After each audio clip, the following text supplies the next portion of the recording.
Start to sail along these ocean waves.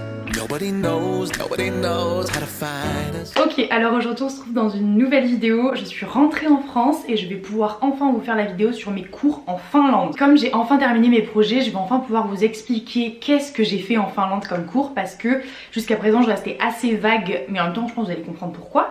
Parce que même moi je ne savais pas ce que je faisais tout au long de mes études en fait là-bas. Partir mon semestre de M1 en Finlande, et donc je vais vous raconter un peu comment ça s'est passé. À savoir que moi en fait sur mon campus c'était assez spécial, parce que normalement dans les universités en Finlande, même si je pense qu'il y a des différences avec la France, globalement vous avez des cours comme en France, genre vous vous inscrivez à des cours, vous y assistez, après vous avez des partiels et voilà. Dans mon campus à Lauréat, rien à voir. Mais quand je vous dis rien à voir, c'est à dire que je n'ai pas passé de partiel et que par la même occasion je n'avais pas cours. Alors ça ne veut pas dire que je n'ai pas eu de notes, que je n'étais pas évaluée et que je n'ai rien fait, mais ça veut dire que j'avais pas des cours classiques. J'ai avec moi mon carnet où j'ai tout noté pour ne rien oublier, et j'espère que j'ai bien fait mon travail. Je sais plus où j'ai noté ça. Ah, donc la première chose que j'ai dû faire, je l'ai fait en France, c'est-à-dire je devais choisir mes projets. On avait le choix, les étudiants internationaux, entre 15 projets internationaux, donc des projets qui allaient se passer en anglais et donc pas en finnois. Et donc j'ai fait un choix, il y avait des trucs sur le marketing, plus des trucs sur la RH, des trucs plus sur la finance. Donc il y avait tout un panel. Et donc moi il fallait seulement que je choisisse 2 projets, parce qu'un projet donnait 15 ECTS et j'en avais besoin de 30 pour valider mon semestre, donc seulement 2 projets à valider. Donc 2 projets c'est pas énorme, sachant qu'il disait qu'en gros dans les 2 projets il y avait 7 heures de projet à faire en groupe et 7 heures de projet à faire individuel, de travail autonome à la maison. Donc c'était déjà pas énorme, sachant qu'on sait que quand ils vous disent qu'il y a 7 heures à faire chez vous, souvent il y en a moins. Donc je me suis dit waouh, c'est vraiment pas beaucoup ce qu'on va faire. Surtout qu'après vous verrez qu'en fait les 7 heures je les ai pas. En groupe. Moi j'ai choisi mes projets, et quand je suis arrivée sur place on m'a changé un projet. Ça arrive souvent, ça dans n'importe quel Erasmus, vous choisissez des cours et des fois en fait arrivé sur place on vous dit là c'était complet, on vous a mis dans autre chose mais dans un équivalent. J'avais choisi une entreprise automobile, c'est ce que j'ai eu, et en fait ce qui se passe c'est que vous êtes dans un groupe avec de 5 à 8 personnes à peu près, qui est composé donc d'étudiants finnois mais aussi internationaux, vu que c'est un projet international, et vous allez bosser en fait sur une thématique, une problématique que va vous donner une entreprise. Moi je me disais peut-être que je vais avoir des cours pour m'aider à répondre à cette problématique. Pas du tout, ce que vous avez c'est un tuteur de projet qui va suivre votre projet. Donc toutes les semaines vous allez avoir 1 heure de réunion avec le tuteur pour suivre si vous avancez bien dans votre projet, mais c'est tout. Après clairement vous êtes largué avec les recommandations qu'on vous a données et les tâches qu'on attend de vous à la fin du projet. Moi comme je vous ai dit, mon projet a changé au début, donc l'un des 2, et du coup je me suis retrouvée à travailler pour un musée de verre et pour une entreprise automobile. Donc j'avais ces 2 projets. Dans un des 2 projets fallait que, donc pour le musée de verre fallait qu'en gros on fasse plus un aspect marketing, et pour l'entreprise automobile c'était plus de la prospection de clients à l'international. Donc c'était assez différent, il y avait un truc plus commercial et un truc plus marketing. Le plus gros travail qu'on a dû faire dans ces projets c'est la theory base, donc la théorie de base. En gros on devait en faire 2 dans le semestre, des theory base, et en gros on va vous donner un sujet, une thématique, par exemple les 4 P, la relation client, je sais pas moi, il y a tellement de trucs. En gros un sujet qu'on va vous donner et il faut que vous écriviez 2000 mots dessus je crois, 1500 à 2000 mots dessus, donc c'est pas grand chose, ça fait genre 4 pages, même pas. Et en gros on vous demande, en fait c'est comme un mini mémoire, mais vraiment express, parce qu'en gros on vous demande de lire des articles, des thèses et tout ça, et de pomper ce que vous avez lu et de le retranscrire dans une théorie base que vous faites, et après vous devez citer les sources. Et vous pouvez bien sûr utiliser des schémas et tout, et en gros comme c'est un travail collectif de groupe, au final après vous allez donner en gros un dossier à l'entreprise rempli avec votre partie mais la partie des autres aussi. Ce qu'il faut savoir c'est donc qu'il faut lire énormément pour écrire ces théories base, et puis après il faut évidemment l'écrire en anglais. Ce qui est intéressant c'est que au bout d'un moment on va tous devoir lire les théories base des autres et les commenter pour donner des tips et des conseils et des trucs à améliorer. Le tuteur du projet va aussi devoir lire ce qu'on a écrit et nous faire un feedback dessus, et donc nous on a tout au long du projet en fait l'occasion de le modifier, donc la note ne va pas s'arrêter à ce qu'on a rendu au début au premier jet, mais s'arrêtera au dernier jet qu'on va donner avec toutes les modifications qu'on nous aura demandé de faire.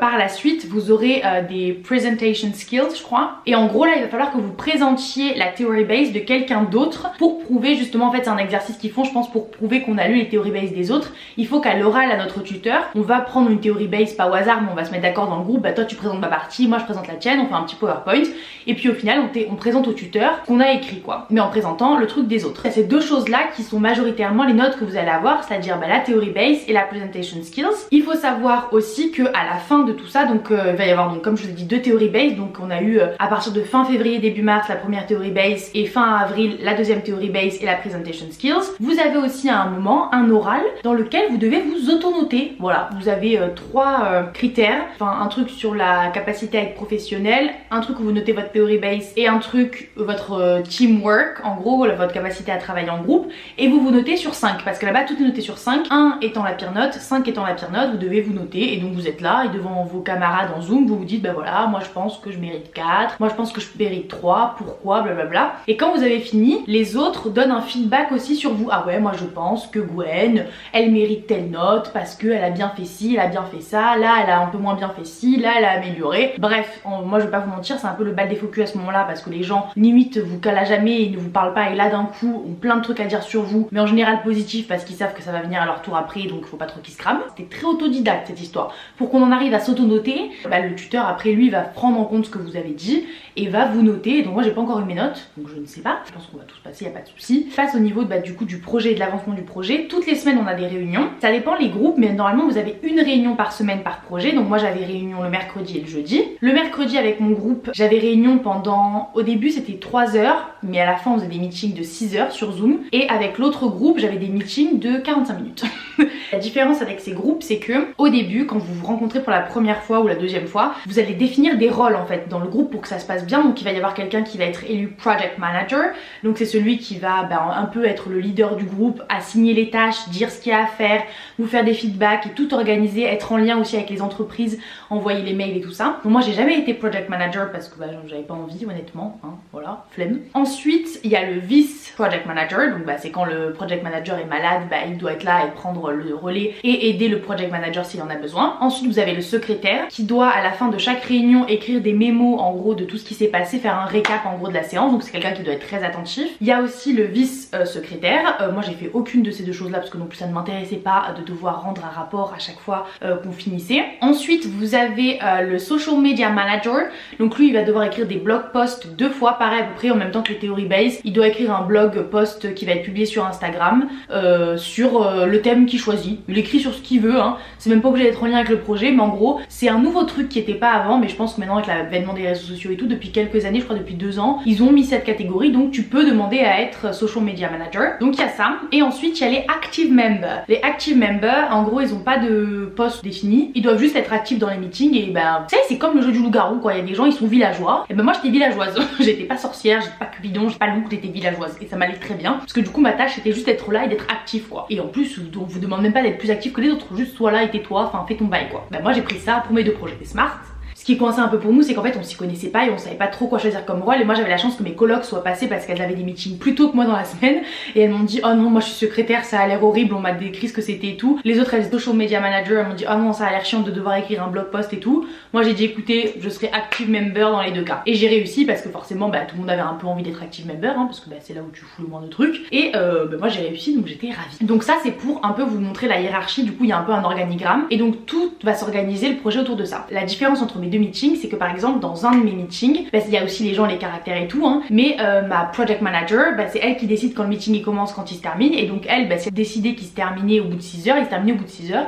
Et dans mon autre projet, j'avais un project manager qui était un pote à moi, étudiant international, et lui il voulait faire des trucs très rapides, il nous donnait des tâches à faire, et puis après c'était chacun faisait chez soi quoi. On faisait ça en 45 minutes et c'était plié, et le travail était aussi bien fait que dans les meetings de 6 heures que j'avais, parce que dans les meetings de 6 heures que j'avais, ce groupe là était hyper bavard, et du coup on se retrouvait à parler d'oisillons, de cris de mouettes et de chats pendant des heures, ça n'avait rien à voir avec le projet. Donc c'était un petit peu redondant. Ce qu'on a remarqué avec tous les étudiants internationaux, c'est que les gens, en tous les cas avec qui on a bossé en Finlande, étaient très lents. Vraiment pour effectuer des tâches en Finlande, ils étaient très lents. Mais vraiment ils prenaient 1 heure pour faire un truc qui nous prenait 15 minutes. Donc je sais pas si c'est le Covid, les gens sur qui on est tombé, mais en parlant avec tout le monde, on s'est tous dit ah ouais ils sont lents quoi, c'est pas rapide. Donc ça explique aussi peut-être tout ça. Je sais que comme je vous ai dit, on se retrouvait que 1 fois par semaine, mais j'avais par exemple Flore, ma voisine, dans un de ces groupes, ils prévoyaient des meetings 3-4 fois par semaine, tous les 2 jours ils se voyaient en visio. Donc en fait comme je vous ai dit c'est très autodidacte, et en fait l'université vous donne un jour et une plage horaire, mais après c'est vous un peu et votre project manager du coup qui va définir quand vous vous voyez, combien de temps, c'est la personne, le chef d'orchestre un peu du groupe qui va définir quand les tâches commencent et quand elles s'arrêtent. Ensuite, ce qui était assez bizarre pour nous, c'est que du coup on avait un groupe WhatsApp sur lequel on parlait et au début en fait on a dû remplir une charte en définissant évidemment les rôles mais aussi les règles du groupe. Et donc par exemple dans un de mes groupes on disait bah par exemple le dimanche on n'a pas le droit de parler sur le groupe WhatsApp parce que c'est un jour off pour tout le monde et à partir de 21h on ne reçoit plus de textos par exemple. Honnêtement ça s'est pas trop respecté et moi j'ai pas trop aimé parce que du coup on parlait tous les jours sur WhatsApp et en plus c'était pas toujours relié au projet et donc je trouvais ça assez envahissant parce que des fois moi j'étais en week-end, j'étais en vacances et donc j'étais pas là pour bosser le projet et sur le groupe WhatsApp ça s'envoyait des oui et t'as vérifié ça et t'as fait ci et ça et donc ça j'ai pas trop aimé parce que bah en temps normal quand je suis à la fac moi une fois que j'ai fini ma matière de droit bah j'ai fini droit, je sors de droit, je parle plus de droit quoi. Et là vu que c'était vachement, bah c'était que sur nous en fait, c'était vraiment omniprésent tout le temps et à la fois ça commençait jamais vraiment et ça finissait jamais vraiment non plus. Donc ça j'ai pas trop aimé. Il faut savoir que ça comptait comme des heures de travail, ces heures de discussion sur WhatsApp parce que on avait un document Excel à remplir chaque semaine avec les jours et le nombre d'heures qu'on avait bossé parce qu'à la fin de notre Erasmus, enfin moi et eux de leur semestre, on devait avoir bossé 200 heures. Du coup il fallait que tous les jours dès qu'on pense au projet, qu'on fasse un truc pour le projet, qu'on marque 13 janvier, 1 heure, 2 heures et qu'on écrit dans la case à côté. J'ai travaillé sur ma Theory Base, j'ai travaillé sur mon PowerPoint. Toutes les semaines on devait marquer 2 heures de communication par WhatsApp. En vrai il y avait beaucoup plus que 2 heures de conversation mais moi j'avoue je passais pas 2 heures à tout lire parce que c'était chiant. Pour vous dire que du coup c'était un peu bizarre pour nous de penser que les conversations WhatsApp qu'on avait comptaient comme du travail et que juste penser au projet 30 minutes on pouvait le noter comme du travail quoi. Donc c'était un peu louche mais c'était comme ça. Il y avait aussi un truc super marrant qu'on nous a demandé de faire, c'était le team building. Donc au début pendant 2 mois je crois ça a duré, toutes les semaines quelqu'un du groupe était chargé de trouver un exercice à faire pour faire du team building et donc nous resserrer entre nous, faire un jeu qui nous fasse créer des liens. Je pense que si on l'avait fait en face en vrai ça aurait été plus sympa. Là du coup en ligne on a fait beaucoup de Kahoot, de quiz. Moi je sais que des fois j'ai posé des questions sur WhatsApp, du coup fallait répondre à une série de questions et du coup tout le monde répondait, tu pouvais rebondir sur les réponses de chacun. Enfin voilà c'était sympa, je pense que dans la vraie vie ça aurait été sympa et je trouvais ça bien que on nous fasse un peu apprendre à nous connaître et que ça fasse un peu un esprit d'équipe, une cohésion de groupe, ça c'était pas mal comme idée. Et du coup par visio c'était un petit peu compliqué de créer des liens et donc je pense que ça a pas eu l'impact que ça aurait dû avoir et c'était pas aussi sympa qu'en vrai. Chaque semaine on avait évidemment des devoirs, c'est à dire que quand on se retrouvait aussi, par exemple dans mon premier groupe on bossait ensemble, des fois on faisait des zooms divisés, c'est à dire que 3 partaient bosser sur un truc, 3 autres sur un autre truc, puis à la fin d'une heure on se retrouvait, on faisait des débriefs. Alors comme je vous ai dit dans mon autre projet du coup qui était géré par un mec international, un mec qui était pas finlandais quoi, du coup qui avait peut-être pas l'habitude, lui il nous a signé des tâches de notre côté et c'était fini et en vrai c'était, moi je préférais ça parce que c'était beaucoup plus rapide. Je vous fais un petit feedback du coup de ce qu'on en a pensé. Je vais pas vous mentir, j'ai pas appris grand chose